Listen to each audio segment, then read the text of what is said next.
قریش کے ساتھ جو عورتیں آئی تھیں وہ بھاگ گئی تھیں، لیکن عمرہ نام کی ایک عورت وہیں کہیں چھپ گئی۔ اس نے جب قریش کے گھوڑ سواروں کو مسلمانوں پر حملہ کرتے دیکھا تو قریش کا پرچم زمین پر پڑا نظر آ گیا۔ اس عورت نے پرچم اٹھا کر اوپر کر دیا۔ ابو سفیان نے اپنے بھاگتے ہوئے پیادوں پر قابو پا لیا تھا۔ اس نے ادھر ادھر دیکھا تو اپنا پرچم لہراتا ہوا نظر آ گیا۔ اس نے حبل زندہ باد اور عزا زندہ باد کے نعرے لگائے اور پیادوں کو واپس لا کر مسلمانوں کو گھیرے میں لے لیا۔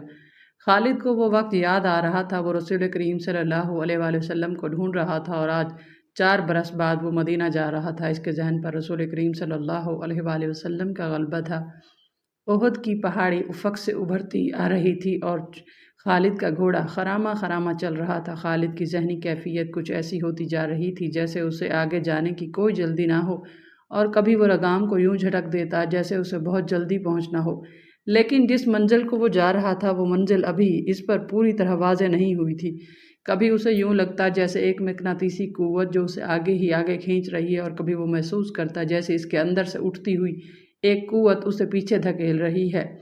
خالد اسے ایک آواز سنائی دی جو اس کے اندر سے اٹھی تھی، لیکن اسے حقیقی سمجھ کر اس نے گھوڑے کی باگھ کھینچی اور آگے پیچھے دیکھا۔ وہاں ریت کے سوا کچھ بھی نہ تھا، لیکن آواز آ رہی تھی، خالد کیا یہ سچ ہے جو میں نے سنا؟ خالد نے اس آواز کو پہچان لیا۔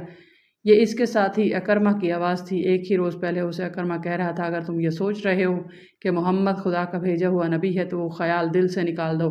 محمد ہمارے بہت سے رشتہ داروں کا قاتل ہے۔ اپنے قبیلے کو دیکھ کر جو سورج غروب ہونے سے پہلے محمد کو قتل کرنے کی قسم کھائے ہوئے ہے۔ خالد نے لگام کو ہلکا سا جھٹکا دیا اور گھوڑا چل پڑا۔ اس کا ذہن پھر 4 برس پیچھے چلا گیا جب وہ احد کے معرکے میں رسول کریم صلی اللہ علیہ وآلہ وسلم کو ڈھونڈ رہا تھا۔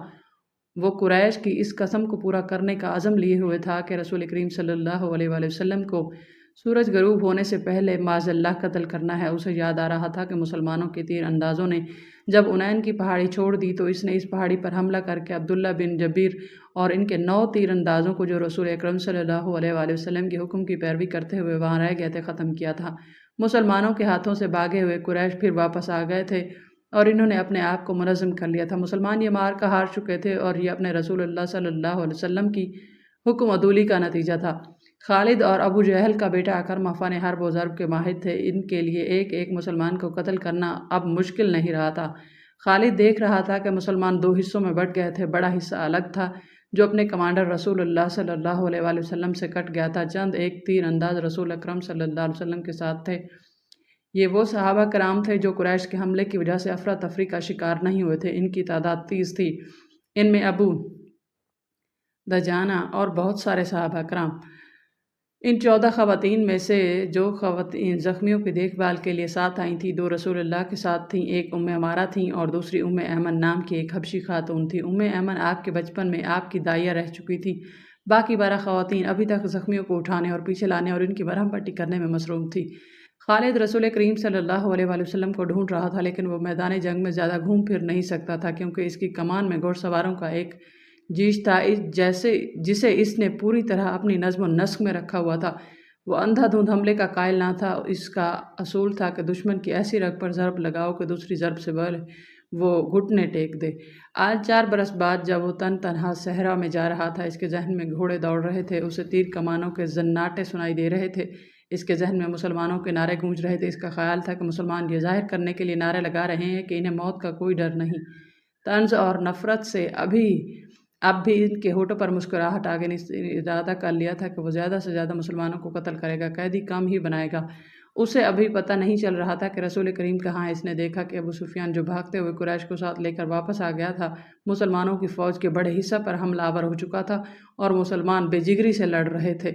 مسلمانوں نے اسے اپنی زندگی کا آخری معرکہ سمجھ کر شجاعت و بے خوفی کے ساتھ ایسے مظاہرے کیے کہ کثیر تعداد قریش پریشان ہو گئی۔ یہ صورتحال دیکھ کر خالد آگ بگولا ہو گیا۔ اس نے اپنے سواروں کو مسلمانوں پر حلہ بولنے کا حکم دیا۔ اس نے تلوار نیام میں ڈال لی اور برچھی ہاتھ میں لے لی۔ اس نے مسلمانوں پر عقب سے حملہ کیا۔ اس نے برچھی سے مسلمانوں کو چن چن کر مارا۔ اس کی برچھی جب کسی مسلمان کے جسم میں داخل ہوتی تو وہ چلا کر کہتا، میں ہوں ابو سلیمان۔ ہر برچھی کے وار کے ساتھ اس کی للکار سنائی دیتی کہ میں ہوں ابو سلیمان۔ آج 4 برس بعد جب وہ مسلمانوں کے مرکز مدینہ کی جانب جا رہا تھا تو اسے اپنی ہی للکار سنائی دے رہی تھی، میں ہوں ابو سلیمان۔ اسے یاد نہیں آ رہا تھا کہ اس کی برچھی کتنے مسلمانوں کے جسم میں اتری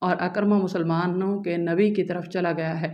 حقیقت بھی یہی تھی کہ رسول اللہ صلی اللہ علیہ وآلہ وسلم کی کمان ختم ہو چکی تھی اور معرکے کی صورت ایسی ہو گئی تھی کہ آپ مسلمانوں کو از سر نو منظم نہیں کر سکتے تھے، لیکن آپ اپنی اور اپنے ساتھیوں کی جان بچانے کے لیے میدان جنگ سے نکلنا بھی نہ چاہتے تھے۔ حالانکہ صورتحال ایسی تھی کہ پسپائی کے علاوہ کوئی چارہ نہ تھا، لیکن آپ کسی بہتر پوزیشن میں جانے کی کوشش کر رہے تھے۔ آپ کو معلوم تھا کہ قریش آپ کو ڈھونڈ رہے ہوں گے اور آپ کے گروہ پر بڑا شدید حملہ ہوگا۔ آپ ایک پہاڑی کی طرف بڑھنے لگے۔ آپ کے ساتھیوں نے آپ کو اپنے حلقے میں لے رکھا تھا۔ آپ تھوڑی ہی دور گئے ہوں گے کہ اکرمہ نے اپنے گھوڑ سواروں سے آپ پر حملہ کر دیا۔ قریش کے ایک پیادہ جیش کو کس طرح پتہ چل گیا کہ رسول کریم پر اکرمہ نے حملہ کر دیا تو قریش کا یہ پیادہ جیش آپ کے گروہ پر ٹوٹ پڑا۔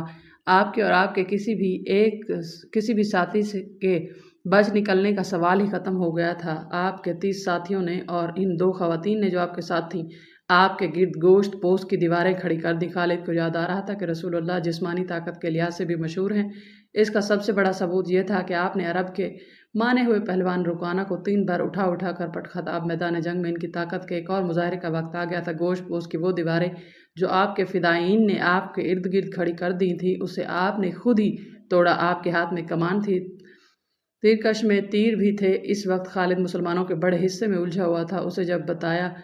اسے جب بعد میں بتایا گیا کہ جب رسول اللہ اور ان کے 30 ساتھی جو عورتیں قریش کے گھوڑ سواروں اور پیادوں کے مقابلے میں جم گئے تو خالد نے بڑی مشکل سے یقین کیا تھا۔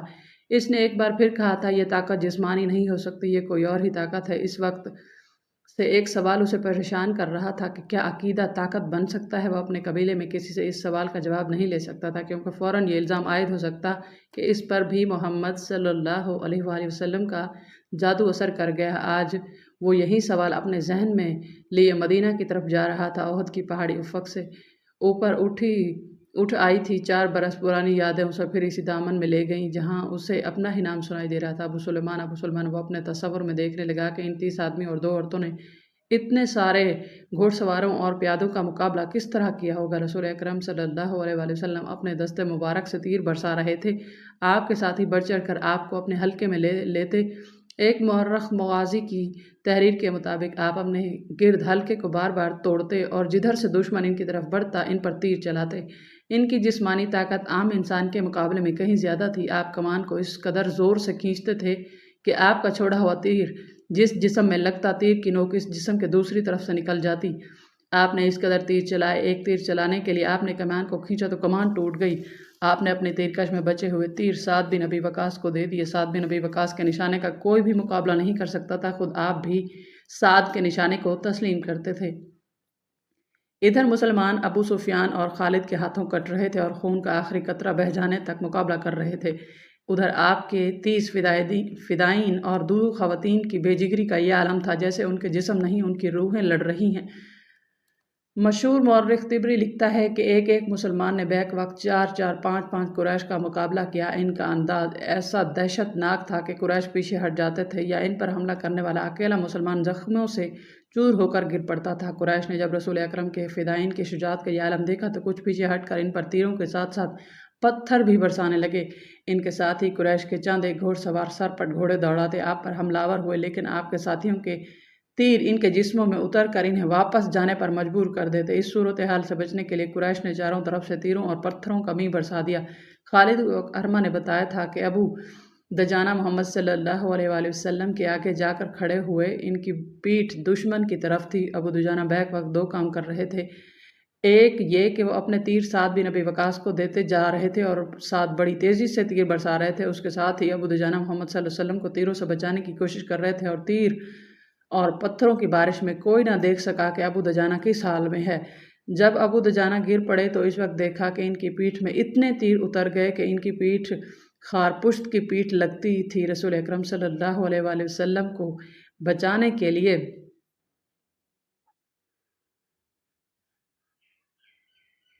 آپ کے کئی ساتھیوں نے جان دے دی، لیکن اکرمہ اور اس کے گھوڑ سواروں اور پیادوں پر اتنی دہشت طاری ہو چکی تھی وہ پیچھے ہٹ گئے۔ قریش تھک بھی گئے تھے۔ رسول کریم نے اپنے ساتھیوں کا جائزہ لیا۔ ہر طرف خون ہی خون تھا، لیکن زخمیوں کو اٹھانے اور مرہم پٹی کرنے کا موقع نہ تھا۔